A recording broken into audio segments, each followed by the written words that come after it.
knew you could do it. Your soul is still perfectly whole. As if some kind of force is trying its best to keep it together. Is it Orynyx's final blessing? Or is it a miracle of your own? It's truly incredible. Such a strange surge of familiarity. So hard to describe. Perhaps it is fate, once again fulfilling its own design.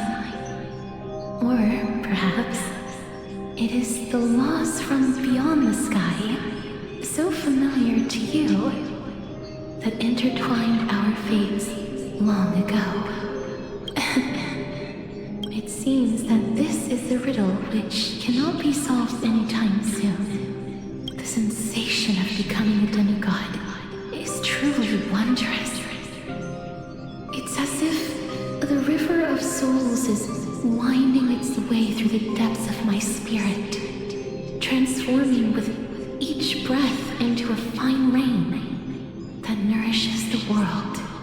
Do you recall that prophecy? At the end of the sea of flowers, the souls of the living shall warm thy fingertips, and after an embrace, there shall be eternal separation. I promised you that I would do everything in my power to give it another meaning. Now, as I stand as a demigod and destiny draws to a close, I can finally end it in a way that is as beautiful as it deserves. The wish I once sought, but could never grasp is now within reach. In this brand new world, every blooming life will lift its arms in celebration and recount the profound meaning of this very instant. Every touch, every embrace we share will never again be an ice-cold loss. They will radiate with an intense warmth, sowing love far and wide throughout the land. The other shore is very cold.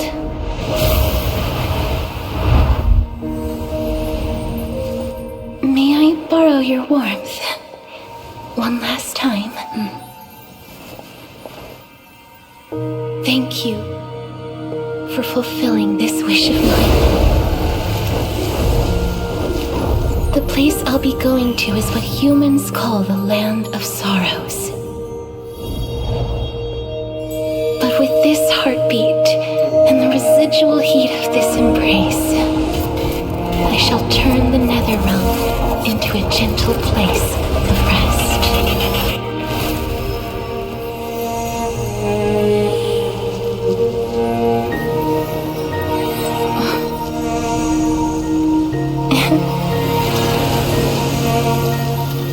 This embrace may be brief, but it's the proof that I once lived.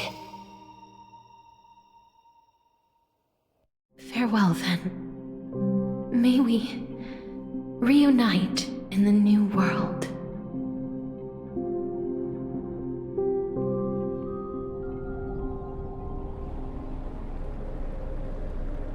That grand and absurd performance was what you've been seeking your whole life?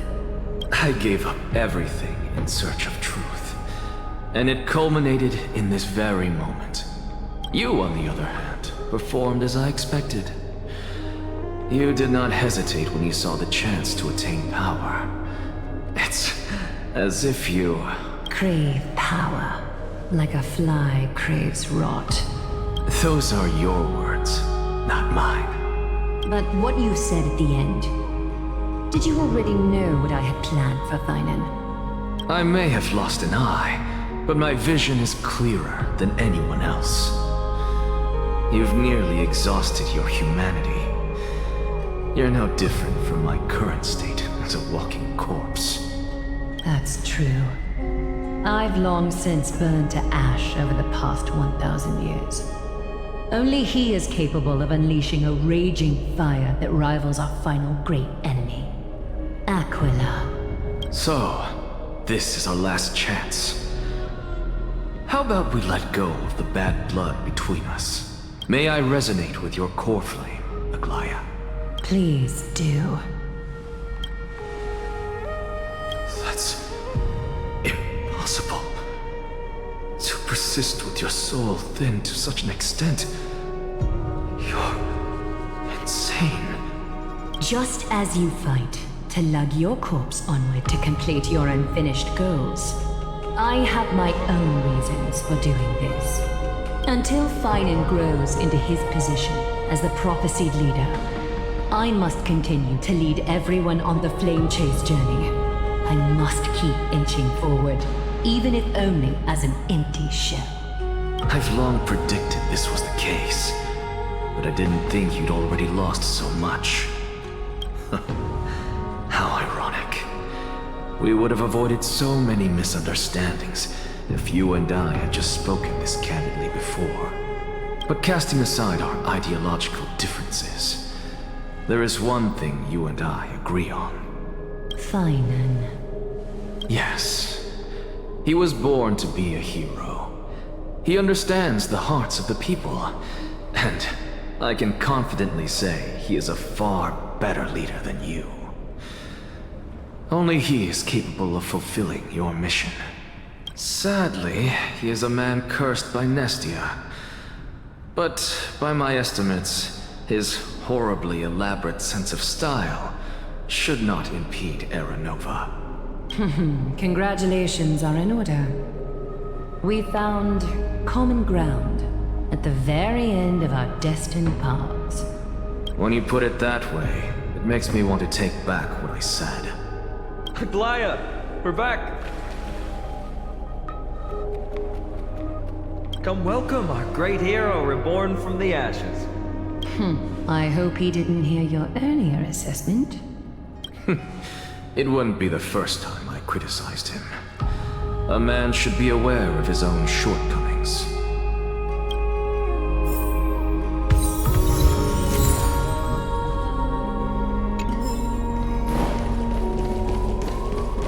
I'm gladdened by... But I don't see castorice among your number. It looks like she not only helped me prove my theory, but helped you fulfill your mission as well.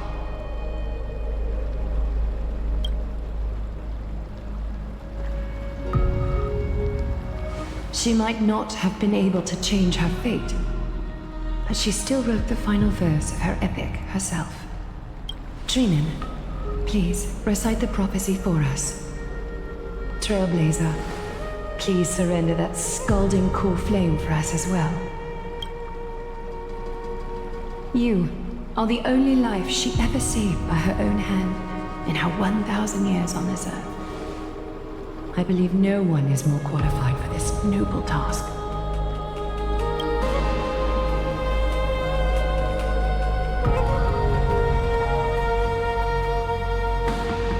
O gods who have returned, and gods who are still watching, today we bring you a soul laid bare. The Hand of Shadow, Thanatos, remembered their name from the past. From daylight they came, and to their fragrant dwelling they return, to walk now among your ranks. And there was one who joined hands with the Titan, a traveler risen from the dead, and reborn among mortal kind. She is the everlasting night, and shall now proclaim in her good name, O Majesty of the 12 Titans, pillars of the world, we seek your divinity to mend the rifts of the world. Fill our bodies with blood of gold, till we wither in willing service to the prophecy. Step forward, trailblazer from beyond the sky, and together with us, surrender the core flame and carve their star into the sky.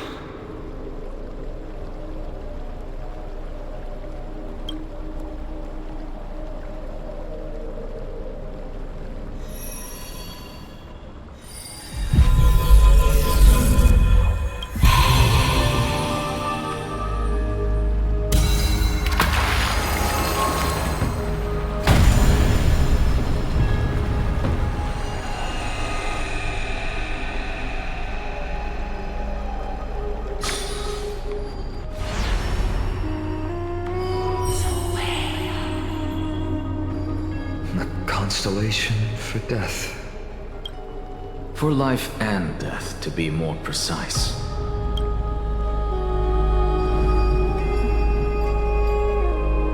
Look! It's...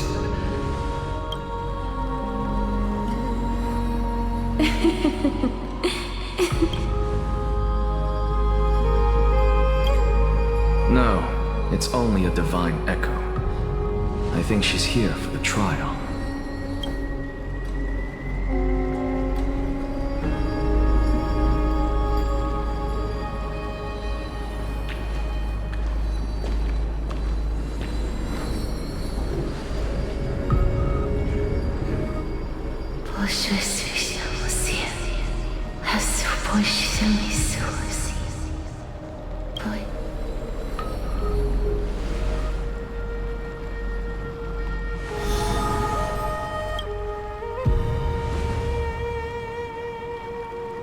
What did she say?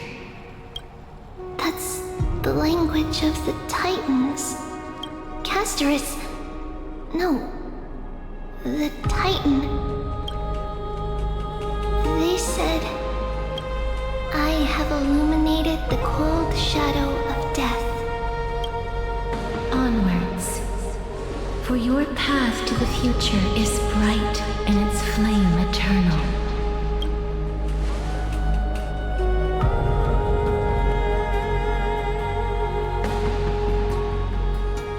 Do not forget.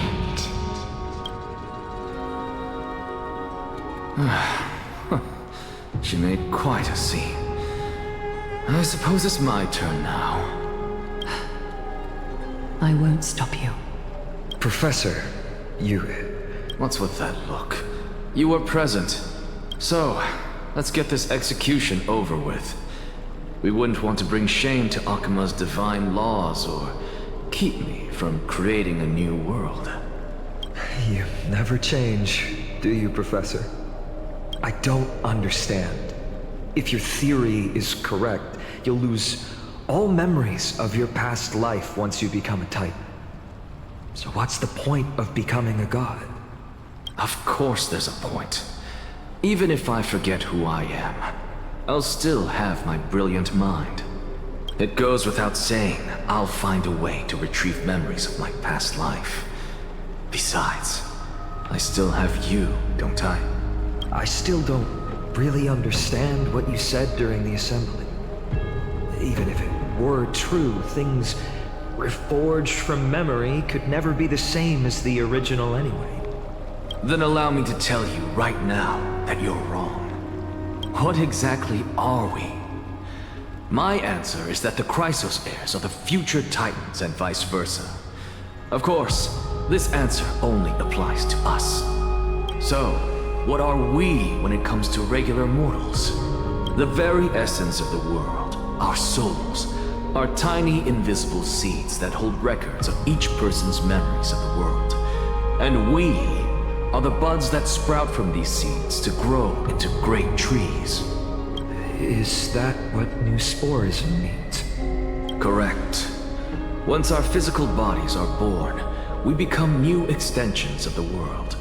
From there, we plant our seeds into someone's memories, and then scatter them into the hearts of countless people in the future. Just as seeds are affected by their environment, so too will our appearances differ across memories. But the partial memories we carry will always be the same, because that is just how the world is. To destroy our very existence, one must destroy the world itself. But we have someone who will still live on with his perfect memory. That person is you, child of Kefali. This is what it means to be the world-bearing Titan. So, carry everything of this world and live on. Don't disappoint those most precious to you. Don't disappoint Lady Goldweaver. And especially, don't bring dishonor to my theory. Anaxa, I swear to you, I'll lead everyone to our reunion in the new world. Good. That is all I have to say. Farewell, everyone. May we meet again in the next life. Farewell, great performer. May Circes safeguard your thoughts. Are you satisfied, Honorable Titan? Very. I hereby swear I have borne witness. Anaxagoras of the New Sporists and the Grove of Epiphany has successfully overcome the trial of reason. Thus, I shall confer upon you these words. You shall transcend the peaks of purity and return to corruption and hardship. Oh, so that's a god's prophecy. It sounds like you just rephrased my past, present, and future. Oh, Circes. Is that all you've got? Well, you've already transcended the peaks of purity, and you were never the type to give me any leeway. That is true. But I do still have one question. I knew it. What is it? Maybe we're thinking of the same thing. As you've so boldly stated, we and the world itself live on through the memories of others. If that is the case, whose memories did the very first new spore sprout from? How should I know?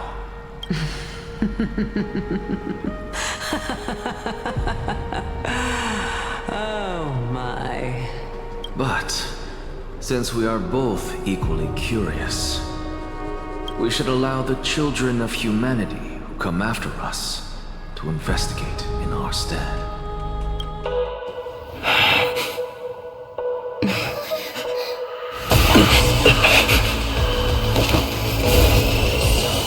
Rejoice, Circes. I sow the seeds of suspicion in the new world with your soul! And now, the objective is complete. That is all.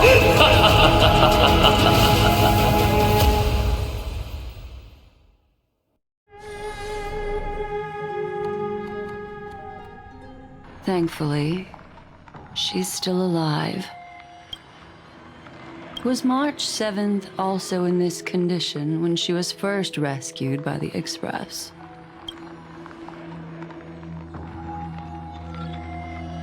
But she still woke up naturally. Looking on the bright side, that might happen this time as well.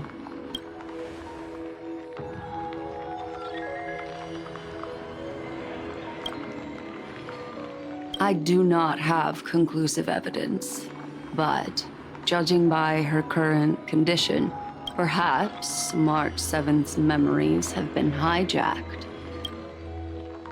Think about it, Miss Himiko. What will happen when someone loses their ability to remember?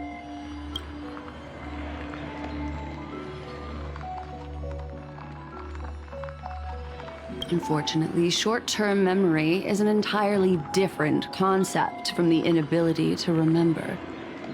Perhaps it is difficult for you to imagine, but an individual who has lost their ability to remember turns into nothingness.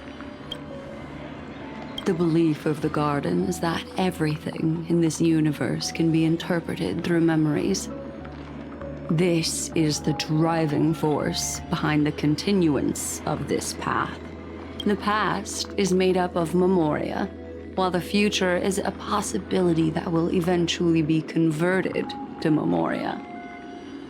But the present, it doesn't really exist, and it's only an abstract expression. Therefore, when a person is affected by the path, and loses their ability to remember, their physical form will also be affected.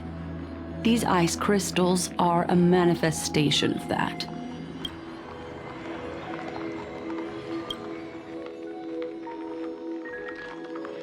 Is Miss Himiko suspicious of me? In other words, now is the time for me to prove my innocence. That's not a problem, of course. The true reason behind my intentions is that Amphoreus holds special significance. For some memo keepers of the garden with extremist views, it is a perfect example. A world that can only be seen through the garden's mirror means that memo keepers have the right to keep the world in their private collection. If those pathstriders of remembrance were to uncover the secrets of Amphoreus first, they might unleash their wild ambitions and remodel more worlds into a similar form.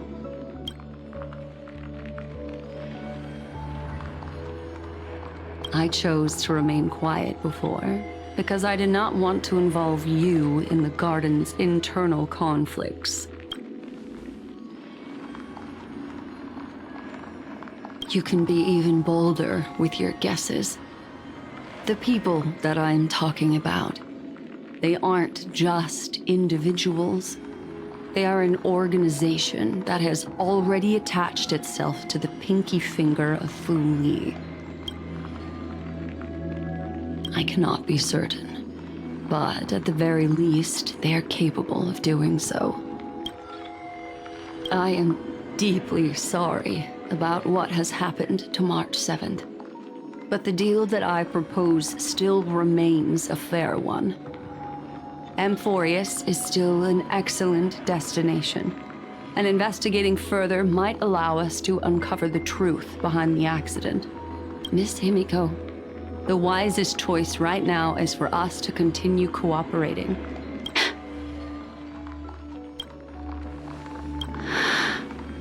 Let me take back a part of what I said just now, Miss Himiko. Although we indeed struck a deal, it seems like I have involved you in some unforeseen danger. Please accept my deepest apologies. It's Fu Li. Their gaze has just swept across Amphoreus.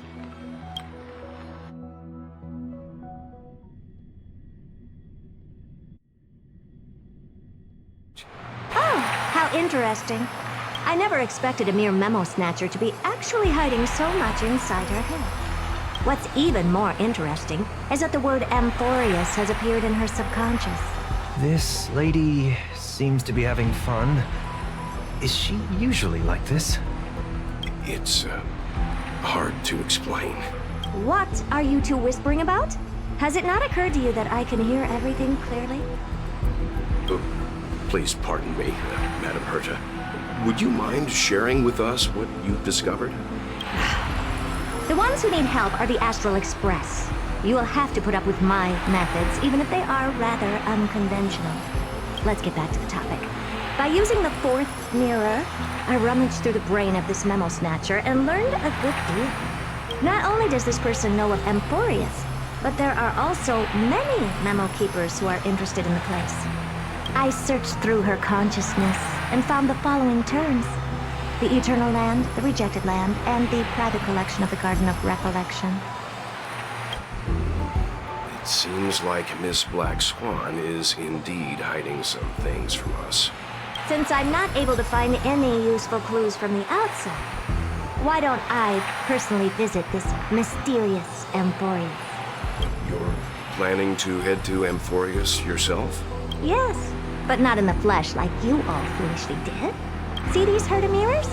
With them, I can project my data spirit entity to any corner of the cosmos through spatial warps, without even needing to leave my room.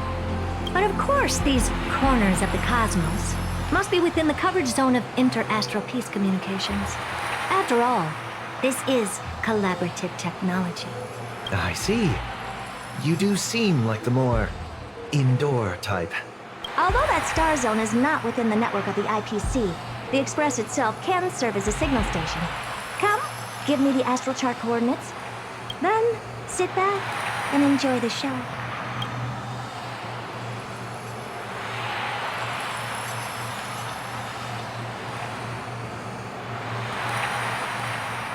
All right, now that everything is ready, mirrors, get to work. Thank you, Madam Herta. Companions are the lifeblood of the Astral Express. When things are settled, we will repay you for all your help. Well, this young man sure is courteous. Madam, watching you work has been an enlightening experience for me. It's hard to imagine that an outstanding scholar like you could maintain such a relaxed manner most of the time. Your calm and collected nature is truly a trait that I should learn. This brat. Why does everything that comes out of his mouth sound so snarky? First mirror, input the coordinates. You'll be in charge of the spatial warp. As you command, Madam Herta. The preparations are complete. I wish you a pleasant journey ahead. Second mirror, prepare for the thought refraction. There's still some distance from the Astral Express to the Amphoreus celestial body. You're in charge of sending me over. This time, raise the power to the maximum. Don't be stingy. Oh, okay. I won't fail the mission, Madam Herta. Third mirror, you're in charge of generating the data spirit entity. I'm happy to help, Madam Herta. What kind of appearance are you planning to use this time? Good question. Let me think. Forget it. Just use my own appearance. There's no one there that'll recognize me anyway. As you wish.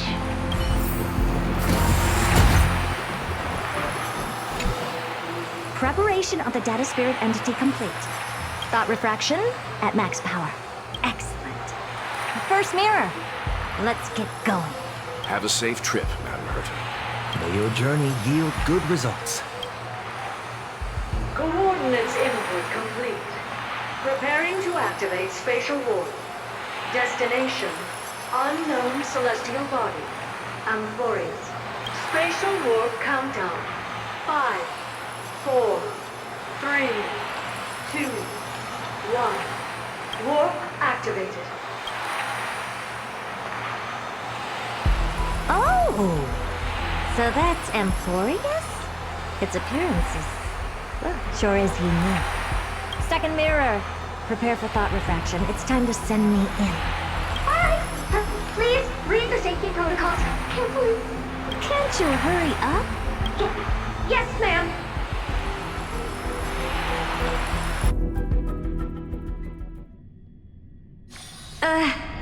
I didn't expect it to be so turbulent. I should have asked the second mirror to use slightly less power. What a magnificent sight! Is this the entrance to Amphoreus? Let's see. Perhaps I'll be able to find a way in. What's this? A statue? It's ugly. I don't like it. Oh, I finally found your traces. How esteemed must you be for the great Herta to come out personally? When we return, get ready to become free labor for the simulated universe for the rest of your lives.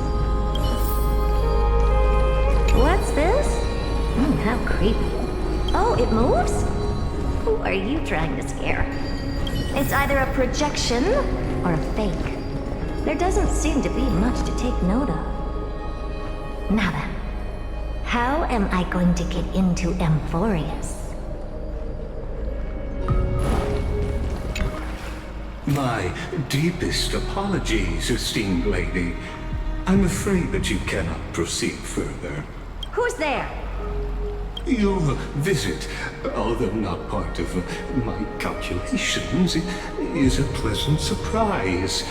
It's a pity that the preparations are not yet in place to receive you with the hospitality that someone of your status deserves. Are you not going to answer my question? Who are you? I have many identities, and I'm going to have even more in the future. But if you just need a form of address. You can use my common alias, Lycurgus. Lygus. All right, Lygus. But you can't possibly think that I'm just asking for a name, can you?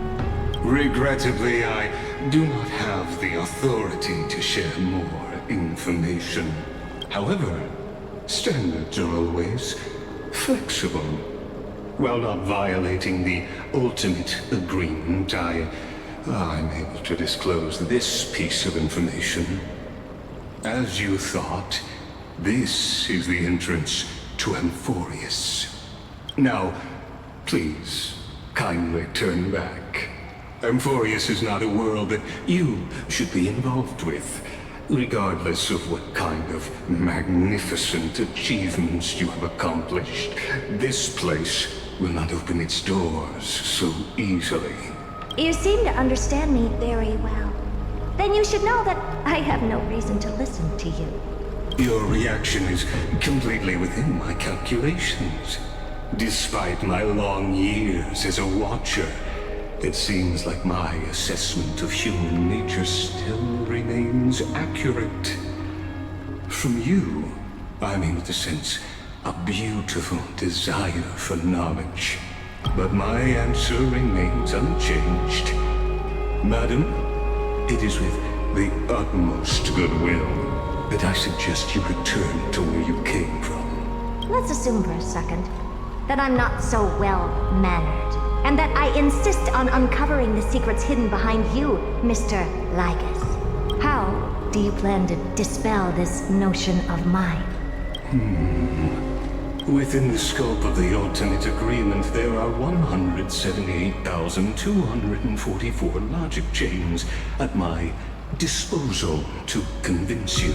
After filtering through them, I have determined that I only require 3 to attain the results that I desire. Oh? I'm all ears.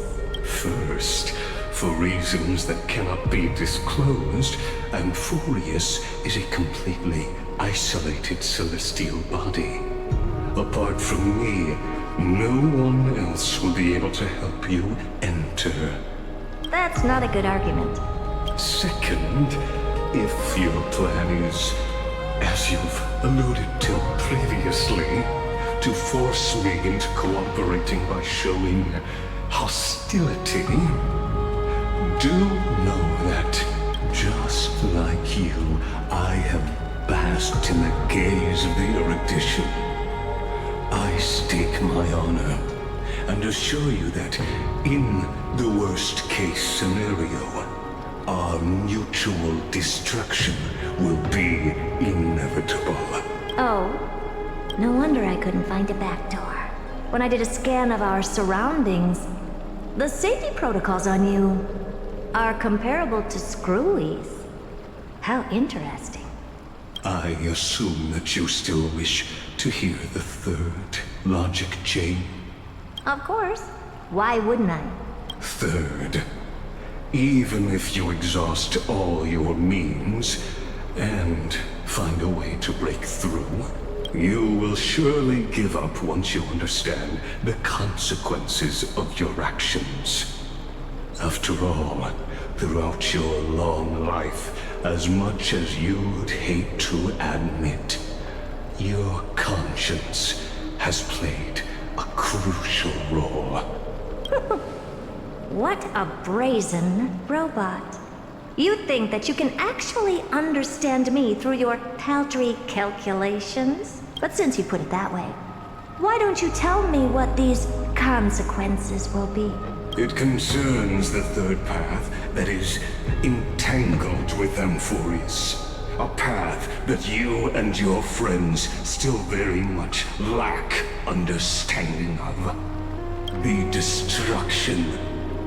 So, if you ignore my warnings and persist in your ways, you will break the shackles of a Lord Ravager. And when that happens, their fury will engulf the cosmos.